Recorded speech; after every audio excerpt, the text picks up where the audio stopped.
ngoba bekufuna simbheke uNkulunkulu ngendlela yena asilethe emhlabeni ngayo. Sabheka amazwi uNkulunkulu awashilo umuntu emhlabeni wathi zalani nani nigcwalise umhlaba niwunqobe niwubuze.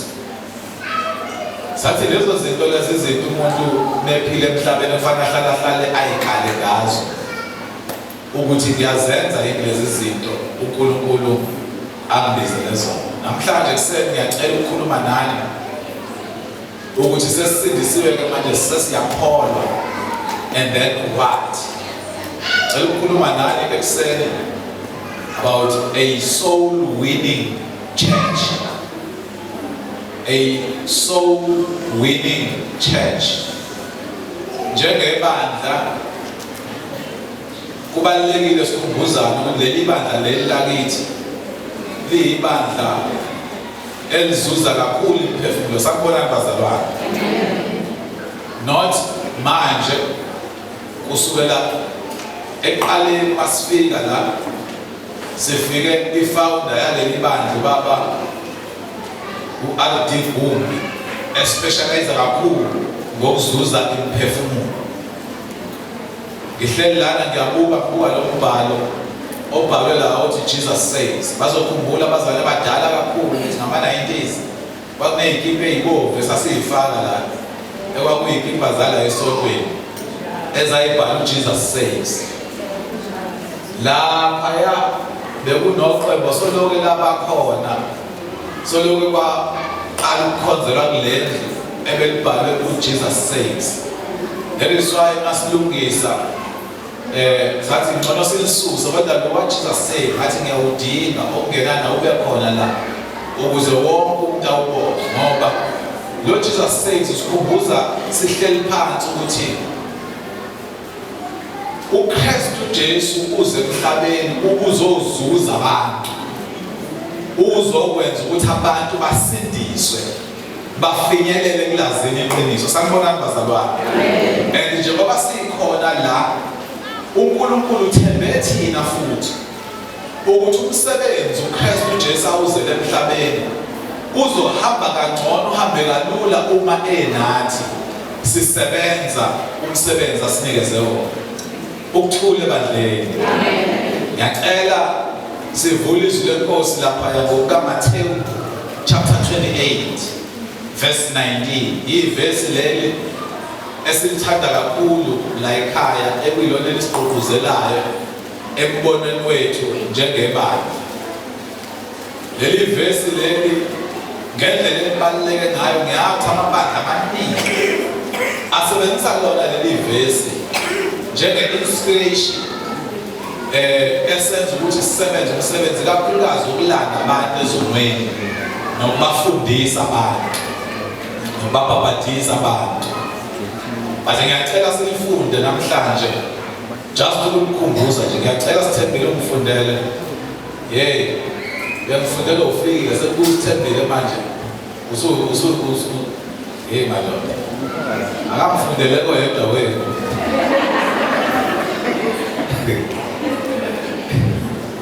Hallelujah. Ngalokho hambani nenze izizwe zonke abafundi. Nibabhaphathise egameni likaYise nelendodana nelikaMoya Ngcwele.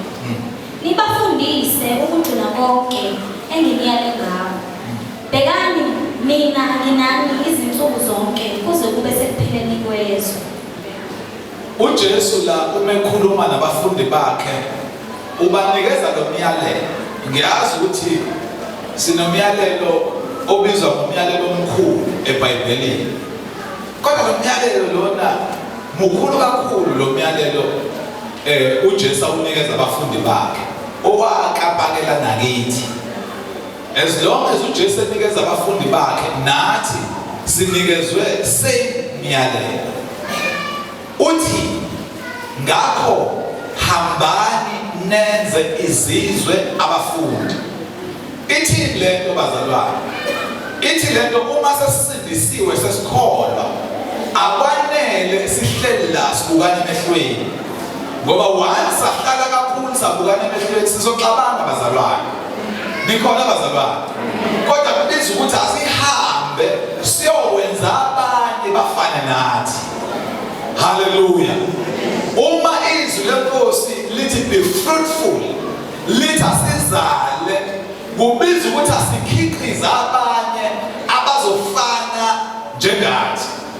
Yingakho uPawulos emayekhuluma lento uthe ebandleni ngilingiseni njengoba nami ngilingisa uKristu.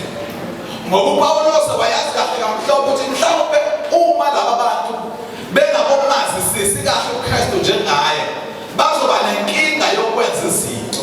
Kodwa uma at least bebuka yena ngoba yena unasure ukuthi zonke izinto azenzile noma zenzayo uzenza ulingisa uKristu. Yingakho kubalulekile uma sasindisiwe sazi ukuthi indaba ipheleli kithi, kodwa indaba ibiza ukuthi asiyolanda abanye. Sanibonani bazalwane? I-problem esinayo ile ukuthi uma abantu besindiswa abafuni ukulanda abanye, kodwa uma abantu bedlala amabhanoyi la emnyango ubabona kahle beyiqhuba indaba yokulanda abanye. Bekutshela bethi wena uzojoyina kumina, mina ngoba lapho engajoyina kuyena naye lo wakhona ajoyina kuyena. Uma wena le mali yakho ifaka kukhona uhafu ozoza kumina bese kuba khona omunye uhafu ozoya komunye. The way abantu abayichaza ngayo lento ubona bayizwa ngaphakathi kuze kuphenduke omunye umuntu afana naye ajoyine libhanoyi akulo lo, kodwa ephakathi endlini kaNkulunkulu uyahlulela ukulanda abanye engasabajoyinisi ibhanoyi kodwa benikeza into ephakeme engasoze yaphahlazela. Lo mfutho abantu abakwazi ukutshela ngawo abanye abantu ey'ntweni zabo abafuni ukutshela abantu ngoJesu. Angazi udokotela ethiwa uSheki, kodwa uye kogogo bazokuchazela ngodokotela ethiwa uSheki. Ukwenza ukuthi nawe umbone lo dokotela ukuthi mangase ngibe nenkinga ngafuna ngimbheke lo dokotela ethiwa uSheki. And yet abafuni ukutshela abantu ngoJesu. Sanibonani bazalwane? Ngiyacela ukukhumbuza ukuthi uma uJesu ethi hambani wayengevesho kubafundi bakhe laba ayekhuluma nabo nje, kodwa wayesho kubona bonke abamukelile yena kwaba yinkosi nomsindisi. And kubalulekile ukuthi sazi ukuthi abantu abangakholwa bayasidinga thina ezamakholwa. Nikhona abazalwane? Angiphinde futhi abantu abangakholwa bayasidinga thina njengamakholwa. Basidingelani na? Basidingela ukuthi sibanikeze lento esesayitholayo. Khona inkulu esasiyithola kudala lalithi ngamthola mina, mase lithi nawe futhi ungamthola. Ngoba uma sesamthola kubalulekile ukuthi sikhuthaze abanye ukuthi nabo hlalani phansi bantwana, hlalani phansi bantwana, hlalani phansi bantwana. Ziyaphi ingane? Ayihlale phansi ingane iyashunyayelwa manje. Ayihlale phansi ingane, kuyelana endaweni yenu, hlalani phansi. Musana usukumisa ingane ushunyayela. Uma usukholwa azi ukuthi abantu abangakholwa bayakudinga wena. Abantu abangakholwa bayakudinga wena mzalwane. Ezweni bonakele la kudingakala isolution and wena unayo isolution kodwa uthule nayo. Ezweni abantu bahlukumezekile wena isolution nayo kodwa uthule nayo. Awuyethembi lento iphethe. Abangakholwa bayasidinga thina amakholwa. Ngifundele from verse 13 to 15. Ngokuba bonke bayakukhuleka egameni lenkosi, bonke abayakukhuleka egameni lenkosi bayakusindiswa. Uma uqala ku verse 12 esingeke siye koqala bona, ukhuluma indaba yokuthi wonke umuntu ophilayo kumele abe umuntu okhuleka egameni lenkosi. Siyezwana bazalwane? Wonke umuntu ophilayo emhlabeni uphoqelekile noma kumele ukuthi akabe umuntu okhuleka egameni lenkosi. Ngoba uma umuntu ekhuleka egameni lenkosi kusho ukuthi lowo muntu uyakholwa. Ngamanye amazwi fanele senze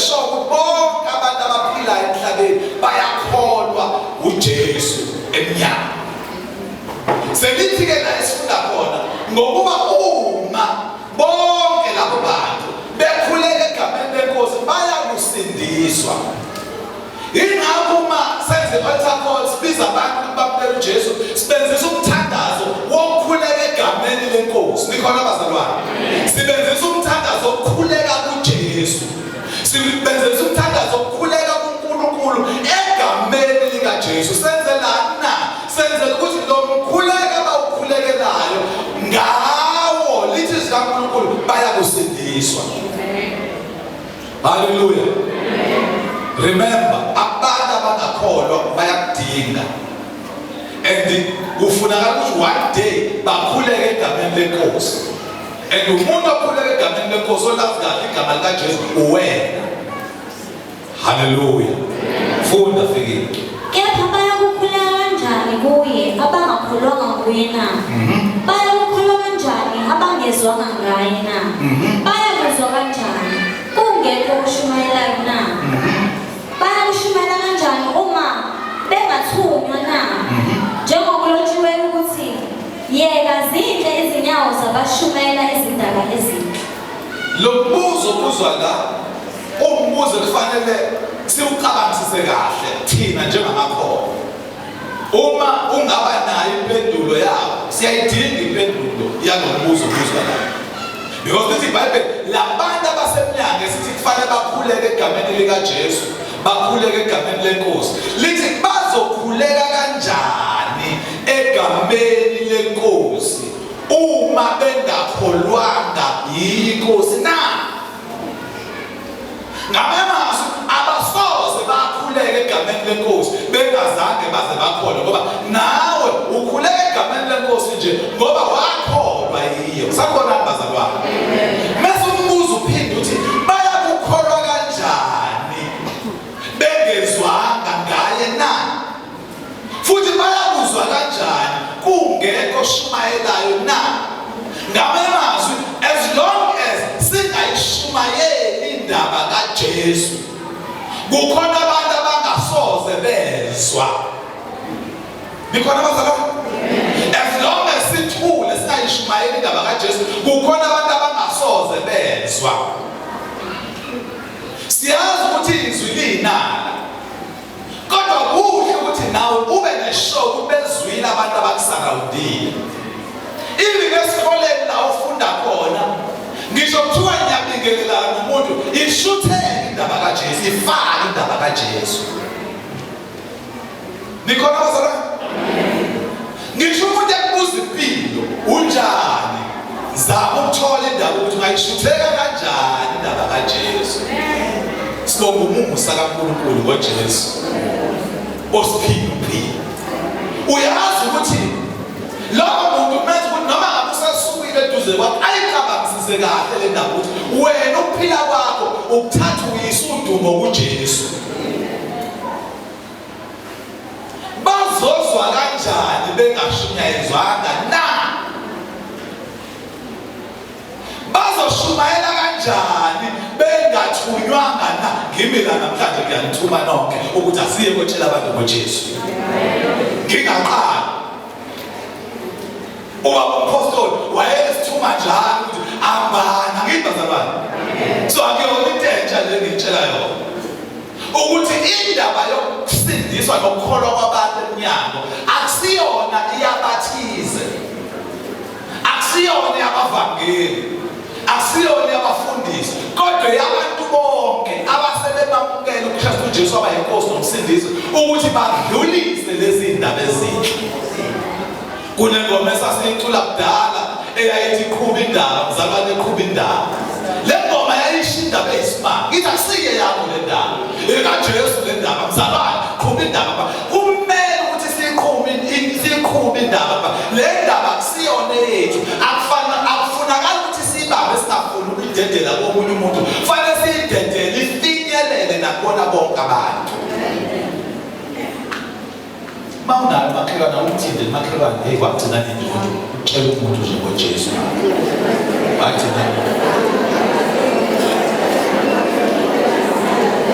ngoba naye lo mtshelayo uyayokutshela lokukholwa ngizokuthatha ngikubeke phansi avela khona ngizokuthatha kanjani ngikubeke phansi lo uyumtshela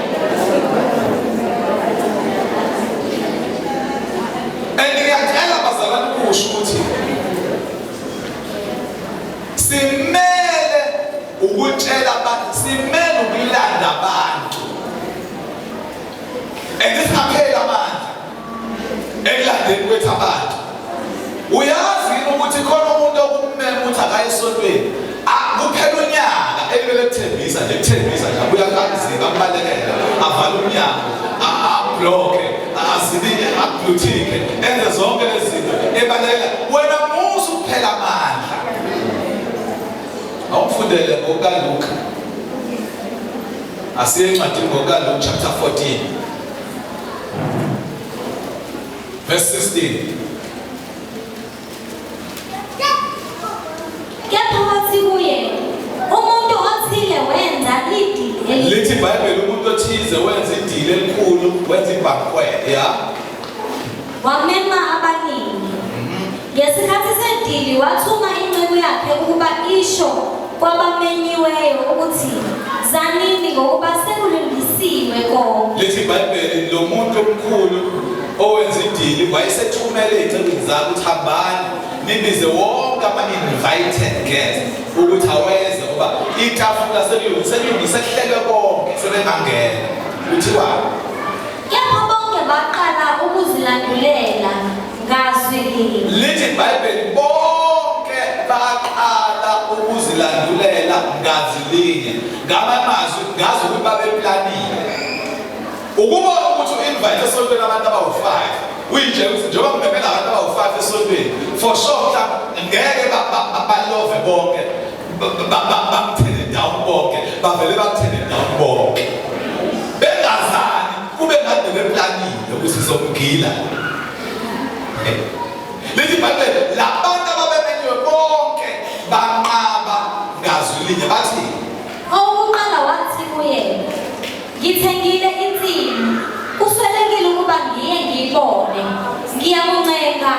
ngiyakuncenga mawungilandulele uthi omunye utshela lo othulile uthe nginensimu engiyithengile ngithenga ingadi ngifuna ukulima but ngicela ungisize ngalokho hamba umbike ungilandulele ukuthi angizophumelela ngoba ngiyobheka insimu engiyithengile webazalwane abantu esibamemayo njalo benama-excuses and wonke kwesinye isikhathi uma wabona engathi avalide kanti isithe singafuni ukuthi beze la ukhona ngoba sifuni bathole lento wayitholayo remember lithi iBhayibheli nina sekuphunyukile enkembeni balekani so wena suwabaleka manje lo muntu omemayo naye uzophunyuka enkembeni agcine seyithole sebaleka isitha sigcine sesimayinazelwa abantu esihamba nabo so lo muntu akashesha aqabe ngoba usathane uyazi umngena komuntu la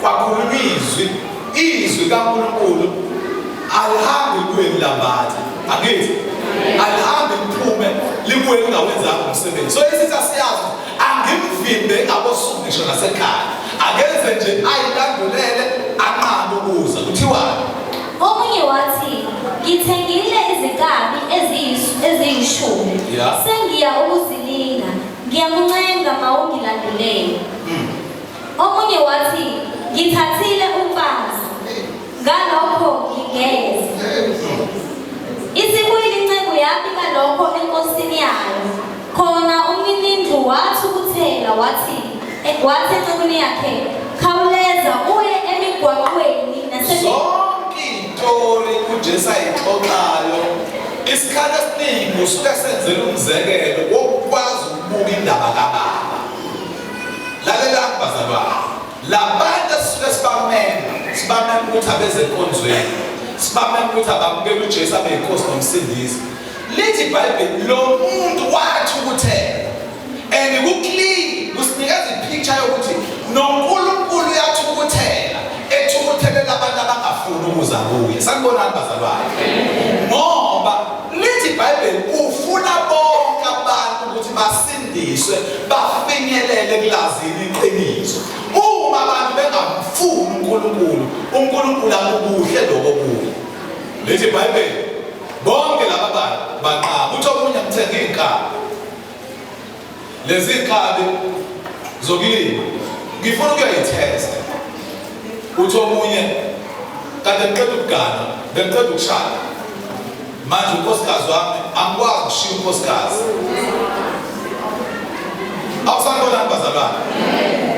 Into eyinkinga ngalaba bantu bonke. Le dina ekuthiwa babizelwe yona.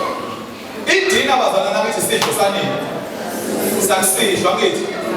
Idina isidlo sakusidlo. Ubani umuntu ohamba yobheka ama-site ebusuku? Ukuyobheka isite emini.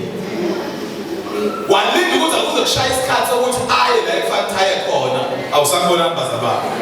Uyamazi umzalwane makuzomenezela inkonzo ethize ukuthi wesoye sokwenza inkonzo ethize kunomthandazo, kune-Bible study, kunemhlolo.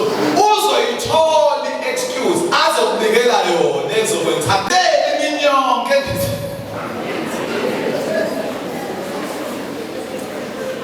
Lo munye uthi ngithenga inkabi zokulima and ngifuna ukuyoyitesta.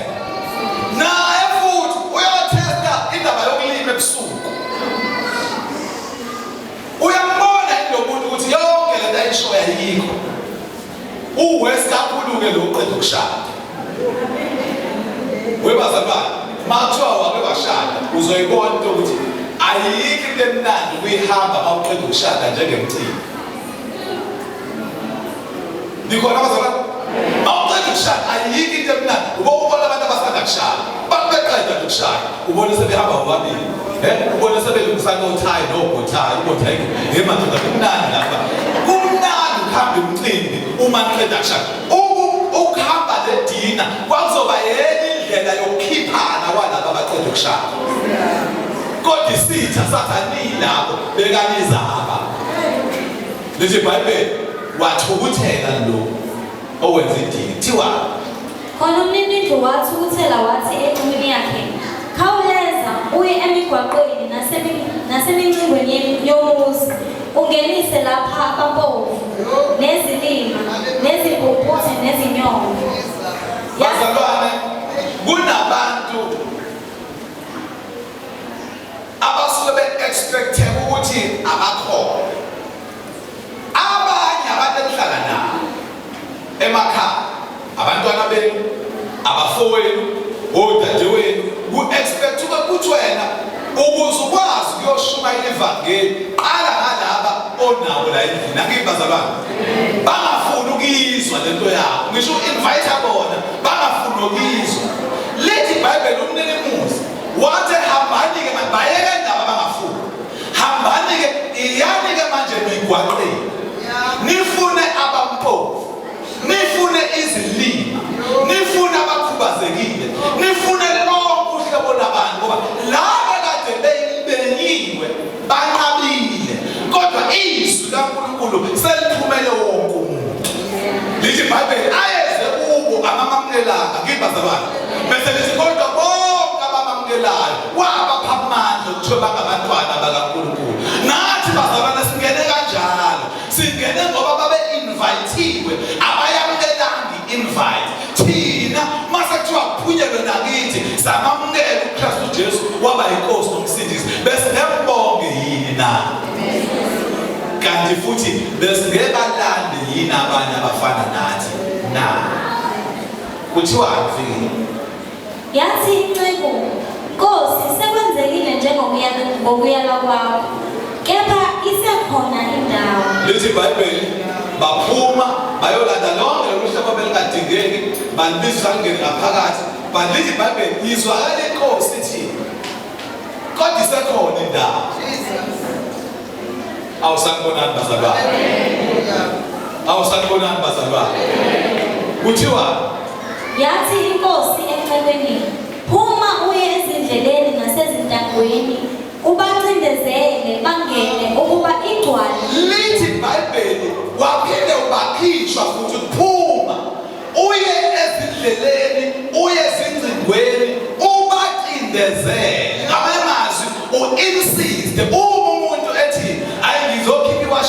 ukuwasha namhlanje ngizophumelela esontweni lithi iBhayibheli ngicindezele uma umntwana wakhe eyangiye esontweni namhlanje ngiphethwe ikhanda lithi iBhayibheli ngicindezele haleluya ngicindezele asiba force uma bengafuni ukuza ngesihle kusho iBhayibheli lithi asiba force ngobani na ithi inkosi ngoba ngifuna indlu yami igcwale ngabe manje masuka sikhonza uhlele eduze kwesithe engahleli umuntu uba ukwazi ukuthi icala likuwe ukuthi leso sihlalo sihlele eduze kwaso fanele kuhlale umuntu ngokukaNkulunkulu ngobani ngoba ufuna indlu yakhe igcwale ngiyazi ukuthi sikhulume kakhulu sagxeka abantu abanamabandla amakhulu sagxeka amasonto anezindlu ezigcwele uzwa sesisho sithi ubona nje igcwele ingoba bayishumayela impilo engcwele bayishumayela ubona nje igcwele woza kuthina thina hayi bo indlu kaNkulunkulu fanele igcwale ngoba ngesikhathi igcwele kushunyayelwa izwi ngisho ngathi umuntu ongafuni kanjani ukuphenduka nongayiphili impilo egcwele but the more eza mina ngithemba kakhulu izwi kaNkulunkulu ngempela alihambi libuye lilambatha alihambi liphume libuye lingawenzanga umsebenzi haleluya isigule esi-right isigule esigulele esontweni isigule esigulele esibhedlela. Our late father Uba Umdala used to say sise garage athi siyaphenelibhijwa athi siyacangathwa siyalungiswa ingakho kwesikhathi kuneyimfundiso neyintshumayelo esizoyishumayela sihlabe enhliziyweni kuwena kube ngathi umfundisi umalungu ukhuluma ngawe kube ngathi ubonile kube ngathi akakufuni uyakuzonda yini indaba ingoba siyacangathwa into esuyifundiswa noma esikukhulunywa la ngaphambili ngoba siyakhiwa siyacangathwa sakubonana ekuseni lithi iBhayibheli asibacindezele ngoba uthi yena ufuna indlu yakhe igcwale khona abanye abantu bathandayo awumfundele Izenzo chapter 3 khona abantu bathanda kakhulu ngoba khona izinto bese sifunde eBhayibhelini sigcine sifocus kokunye sikiyeke kokunye khona abantu bathandayo verse 1 uPetru noJohane bakhuphukela ethempelini ngehora lokuphuma siyayazi sonke le ndaba kaPetru noJohane bekhuphukela ethempelini ngehora lokukhuleka cishe sonke akekho umuntu ongayazi le ndaba la abathi khona isiliva negolide asinalo niyayikhumbula ke bazalwane kodwa sizonikeza lokho esinako I know ukuthi isikhathi esiningi masikhuluma ngale ndaba sijwayele ukufocusa kule ndaba ukuthi isiliva negolide asinalo sinaloko sinako kuyigama kaJesu kodwa khona abantu bathandayo thiwa kwase kulethwa indoda ethize esishosha kwasesiswini sikanina ababeyibeka imihla ngemihla ngasemnyango wethempeli othiwa Omuhle ukuba icele ukwabelwa izinto mina abantu abamhlaba umxhwele kakhulu ngaphezu kwaPetru noJohane kule ndaba esifunda nikizwe kahle bazalwane ngisho babe wrong uPetru noJohane kodwa kunabantu abamhlaba umxhwele kakhulu lithi iBhayibheli kukhona abantu abaletha lo muntu amphinde bazalwane lithi iBhayibheli lo muntu akazilethanga walethwa nginayo into ngaphandle kwalabantu abamletha uPetru noJohane babengeke baze babe nayo i-encounter nalo muntu kunabantu esinabanaki endlini kaNkulunkulu abaletha abantu awusanibonani ekuseni these people are very important kule passage esilifundayo ukuthi noma ngabe kwenzakala i-miracle eyenziwa uPeter noJohane ngegama likaJesu lela bathi abanako kunye banalo kodwa kunalabantu abamletha mangifike emazulwini ngiyafisa ukubabona labantu abamletha laba bantu laba badlala indima enkulu kakhulu ukuze kuperformeke this miracle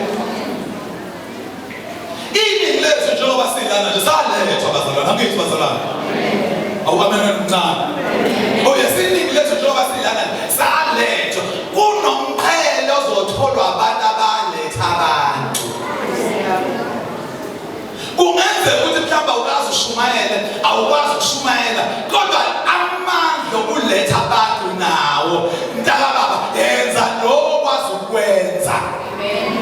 Ushilo umvangeli usibikila ngaphambili wathi abanye abantu abakwazi ukuphatha le mali mhlawumbe abakazi bayiphathe le mali bashumayele kodwa unawo umnikelo okwazi ukuwunikela. Loyo umnikelo loyo iwona ohambisa ivangeli lize lifike la ikhona njengamanje ebandleni lakithi.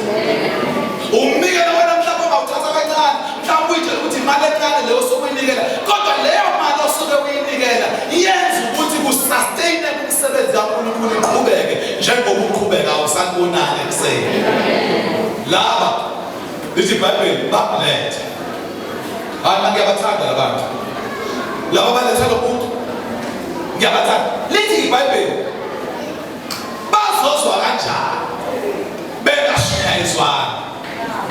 Kwangathi ngathi bazoza kanjani esontweni bengalethwanga.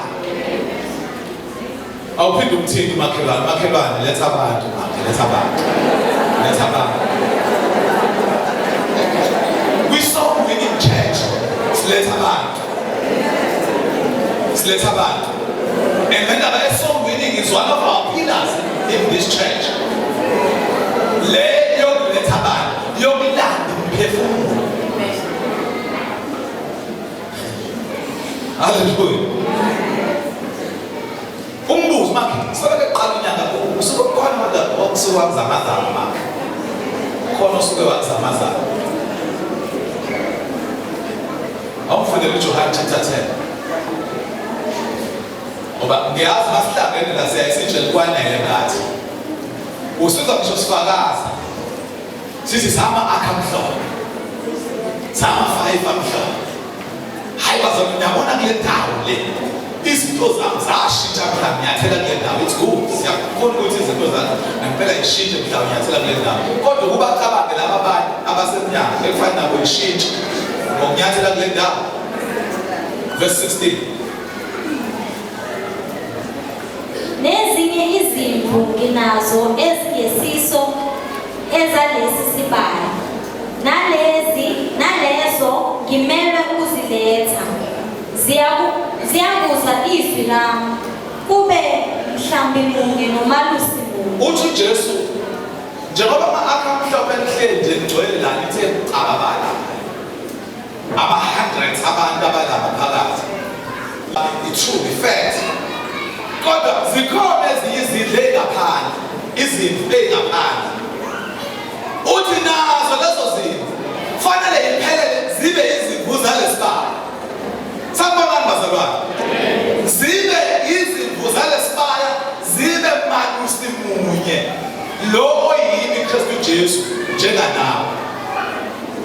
Lezo zimvu engaphandle zizongena kanjani singayilandanga thina na?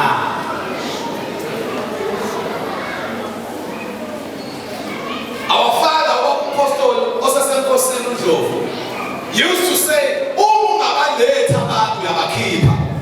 Matthew chapter 12. He used to say uma ungabalethi uyabakhipha. Ngoba bakhona sithi sibaletha abantu bakhipha. Matthew 12 verse 8. Ongenami umelane nami. Ongabuthi nami uyahlakaza. Nansi indaba bazalwane. Uthi uJesu ongenami umelene nami. Ngamanye amazwi mawungenayo uJesu against uJesu. Nikhona sena? Mawungenayo uJesu against uJesu. Mase lithi ke ongabuthi uyahlakaza. Ngamanye amazwi ongalanda abantu uyabakhipha. Awuthinte ukugcina makhe uyimithi lena. Yile bafakayo noma le bakhiphayo. Mayehleli makamhleki makamhleki sika sakhuleka sika uyaha noma uyaphila uyabutha noma uyahlakaza yini uyabakha abantu noma uhleba ngabo yini uyathanda abantu noma uyabazonda yini ngoba ukwazi ukuba in between lithi iBhayibheli ukwazi ukuba in between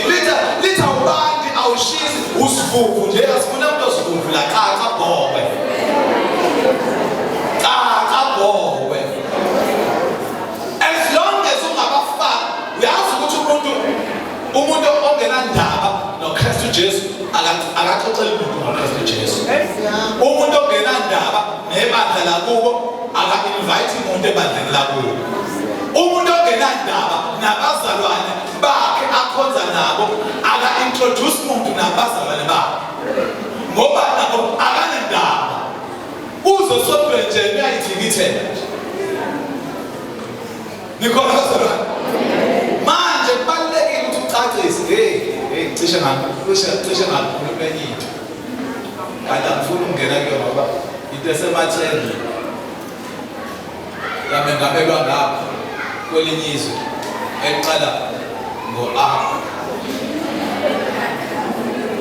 Hayi uhambe thuluza bonke abantu abonayo futhi. Wonke amazwe abonayo ukuthi engathi akekho ngapha. Ufuna ukuthi ucace. Ukuthukuluza uzucaca ukuthi ungakubo yini noma ungaseyitheni zakhe. Manje nathi siSouth Africa sicacile sizabantu nje siyomantombazane endishi nje. Webazela caca. Hayi indaba lekhoqala lapha.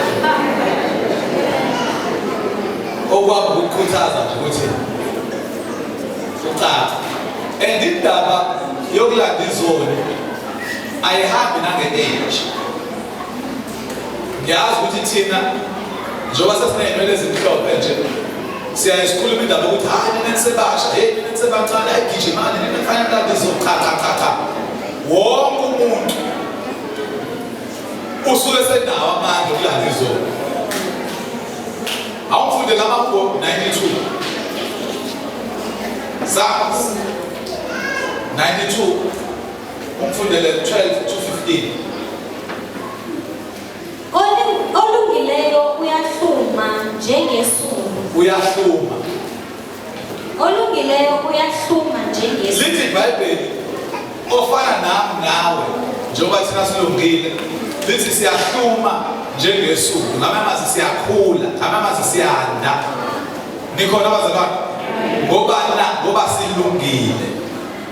Ayikho into ebaluleke nje ukuthi kwande into yokulungile. Uthe umva ngekuphilile waba nombono wokuthi akuhlanganiswa nje iy'madlana ey'ncane zokusiza abantu abahluphekayo noma abadinga usizo oluncane.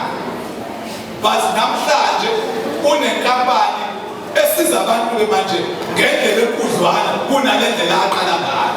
Nikhona bazalwane? Yini indaba? uNkulunkulu uyathanda ukuhlumisa ukukhuliso olungileyo. Kwesinye isikhathi sithi unyaka we-increase nje uyophela unyaka abanye bengazange bazi bathi increase ngoba kukhona isayidi nje elidinga ukuthi alungisisiswe ngokukholwa kalungi nje ukuze akhule. Lithi iBhayibheli olungileyo uyahluma njengesuku. Bese kuthiwa uyakhula njengomsedari eLibanoni. Aphinda akhule njengomsedari waseLibanoni. Ngeke soye siyikhuluma indaba yale msedari yaseLibanoni ya. Batshaliwe endlini kaJehova. Lithi iBhayibheli khuluma ngami nawe. Lithi sitshaliwe endlini kaJehova njengoba sila. Lithi we are planted here. Sitshaliwe la. Ingakho kungafunakala umzalwane uhambe egxume ehlenyuka nje hambe ehlenyuka ubona lapho ukuthi akukholwa sikhonza uNkulunkulu yedwa. Utshalwe wena. Aqisi ukuthi utshalwe yini. Our father Babu Gumbi used to say in fellowship, athi ngimfuna umuntu ahambe egxobhoza. Ehambe egxobhoza ubuya nemoya iqiniso. Bonke ababehambe egxobhoza ngenkani. Namanje uma ukubothi yazi kwafanele ukuthi le yato umuntu angayenzi. Miningi imimoya la eminyango. Befana ngempela ukhethe ukuthi uyakungenaphi. Lithi iBhayibheli batshaliwe endlini kaJehova. Mase kuthiwa bamila emagcekeni kaNkulunkulu wethu. Mase lithi bamila emagcekeni. Ngelindaba sasoke sikhulume nendaba yamagceke ukubaluleka kwamagceke embusweni. Yingakho abanye abantwana ivini la embusweni wakithi kaZulu indlela ukuthi ayiphatha ngayo uyayuzwa abadala basedlunkulu bethi ngoba kakhulelanga emagcekeni asedlunkulu. Ngoba umuntu okhulele emagcekeni asedlunkulu indlela ayiphatha ngayo uyiphatha ngendlela yasedlunkulu. Nikhona bazalwane? Basi subject yolunye usuku lelo. Bese kuthiwa Nasebudaleni bayakuthela izithelo. Nanso-ke indaba lithi nasebudaleni bazokuthela izithelo. Nasebudaleni babo bazoba fruitful. Nasebudaleni babo bazokhiqiza abanye abafana nabo. Nasebudaleni babo. Ngamanye amazwi indaba yokukhiqiza abanye abafana nawe akusiyona abantu abasebasha kuphela, kodwa indaba yawo wonke umuntu, noma ngabe umkhulu noma ngabe ugogo, kodwa nabo abanye omkhulu nogogo abadinga ukusherela uJesu, abadinga ukusherela ivangeli, bayeke bahlukane nezinethi.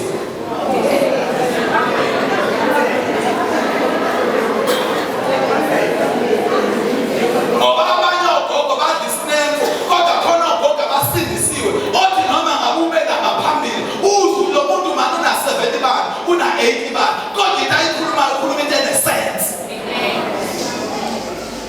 Even izwi kaNkulunkulu abantu uthola ukuthi akafundile ngisho esikoleni akayanga, kodwa amavesi the way awazi ngawo udlula abancane abafundile.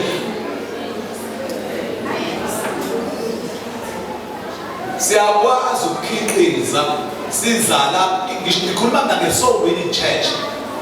Kwi-soul winning church ngisho abadala bakhona bakhiqiza abantu empeshenini. Uma uxoxa nomuntu yithini ixoxa indaba yempesheni ukuthi abayifaka ngabafaka imali encane abafaka imali enkulu, kodwa uphinde ubuze uJesu kodwa uyazana naye.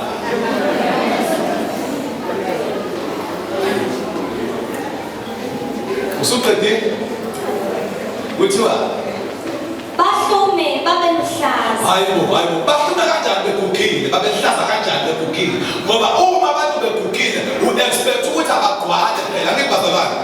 U-expect ukuthi abashe, angibazalwane. Kodwa lithi babe ekudaleni babo, as long as benoJesu beyimisele ngokukhiqiza after their own kind, lithi babe bazoba engathi yingane encane. Ugogo hamba iy'nkonzo zaphakathi ney'nsuku nogogo ongayihambi abafani, abasoze bafana. Hleze babuza bala ekhaya abehlabeni wabehamba iy'nkonzo. Ngithe ngithase kakhulu eminyakeni yogogo nomkhulu, nami ngifuna ukufika kubona. Umnyaka ngomngaka angixoxa ngithi hayibo, wenza ngani? Athi umuntu ungahlali ntambama ngiyabokhoza. Ngesikhathi uhamba unyakaze uyabokhoza, uyajima. Nikhona bazalwane, uyajima, uthi ujimisa igazi lakho, ujimisa umzimba wakho, iphinde futhi nalento eyizwi kaNkulunkulu ivele nayo iphinde ikwenze ube musha. They that wait upon the Lord shall renew their strength. Angithi bazalwane, injalo indaba kaNkulunkulu, ubuyisa ubusha bakho njengokhozi. Uyibona unentshisekelo nje ukuthi leli ivangeli ngathi ungalibeka uqhube njani. Uhlezi bahlalisa phansi mangithi hlalani manje senibadala manje yithini ukuphumula, dedelana abanye athi umuntu nakamhlola. Ngoba naba bayazi ukuthi into ebenza babe fresh, babe njengoba benjalo yilento abayenzayo nasekukholweni. Mawe emnyango ogogo nomkhulu abangakholwa uthatha impesheni manje 2 years 3 years down the line useshonile. Hayi niyazazalana. Bonke nje waye empeshenini, niyazi nanisebenzayo. Uzothi usibamba kade empeshenini last year, awuthiwa akasekho kanjani ngoba be-strong nje sinaye la. Yingoba ubesasebenza esanyakaza. Meke wahlala ekhaya ivele nyaka. Hayi leyo kambili inkonzo iyona evele ikwenza ube ngumshashana. Suqedile. Ukuze bashumayele ukuthi uJehova ulungile, uyidwala lami okungekho kuye ukungalungi. Bazalwane, uma kusho mina wama-70s ukuthi uJehova ulungile, akufani noma usho ubaba umfundisi uNkosi. Sakubonani bazalwane? Ngoba uhamba selihambile, into yakho khona kuyazwakala uma kusakhuluma abantu, kodwa bese bakhuluma iy'ndondolo zathi uJehova ulungile, uyahamba nomuntu, uJehova uyamthwala umuntu, kushintsha ukudla epletini nakumuntu olalela. Manje akufunakali uma usuhambile ngeminyaka, uhambe ngeminyaka usuthi hayi sengiyekelanini, ayikho indaba kamayekelanini ngoba into yakho iba strong kakhulu ngesikhathi ukhula ngeminyaka. Evangelini bazalwane kunjengo-goalkeeper ebholeni. Abekho the more ekhula ngeminyaka enyuka ngeminyaka ingesikhathi ivalue yakhe yehla kodwa uye ku-goalkeeper ephaleni u-goalkeeper ngesikhathi ekhula ngeminyaka ingesikhathi eba strong kakhulu ephaleni ingesikhathi amehlo akhe ekwazi ukubona kangcono ibhola ngaseqaleni sanibonani kuseni indaba yasekhona the more ukhula ngeminyaka is the more into yakhe iba strong kakhulu ingakho kubalula ukukhuluma komuntu omdala kwenza ukuthi nanombala izwe lento ngempela uJehova uyahamba nomuntu athi uDavid elanga ngibile emncane namhlanje sengidala kodwa ngaze ngibone uJehova eshiye olungileyo wakhe le ndaba yokuthi asikaze sibone uJehova eshiye olungileyo wakhe akuyona efanele siyixoxe la siyizodwa kuphela kodwa indaba efanele sixoxele nabanye abangenayo loNkulunkulu sibatshele ukuthi asikaze sibone uJehova eshiye olungileyo wakhe cela sibaluleke. As a soul winning church, asikwazi ukuhlala sithi siyakhonza nje kumnandi kodwa sifuna ukulanda laba uJesu athi asibalande. As a soul winning church, even if kuthiwa kune-Bible study mhlawumbe wena suwafunda wagogoda khuthaza abanye abantu ukuthi aba-attend ama-Bible study because lithi ivesi la siqale khona ukufunda masibafundise futhi abantu ukugcina konke. As a soul winning church ayikho into engabalulekile even i-prayer hour is very important ulwesine is very important ngoba lezi zinto lezi izinto ey'sondeza abantu kuKristu Jesu izinto ekufanele silanda abantu whether bayakholwa khona bakholwa umthetho woza nawe uzothandaza ngisho kuthanda siyabathandazela nabangabamamukeli uKristu Jesu ukuthi abe inkosi nokusiza so ayikho neyodwa into engabalulekile ekholweni njengoba kubekana ngiyalithatha nonke ukuthi asihambeni silanda abantu ukuthi ngigcwele ngisho abantwana bakhishwe emnyango is not enough ngoba ubaba wethu uNkulunkulu ufuna sigcwale uma sekugcwele kakhulu silanda eziyihlalo kuphinde kugcwale kugcwale kakhulu silanda eziyihlalo kuphinde kugcwale into yakhe lithi babe ufuna bonke abantu ukuthi basindiswe bafinyelele kulazini iqiniso.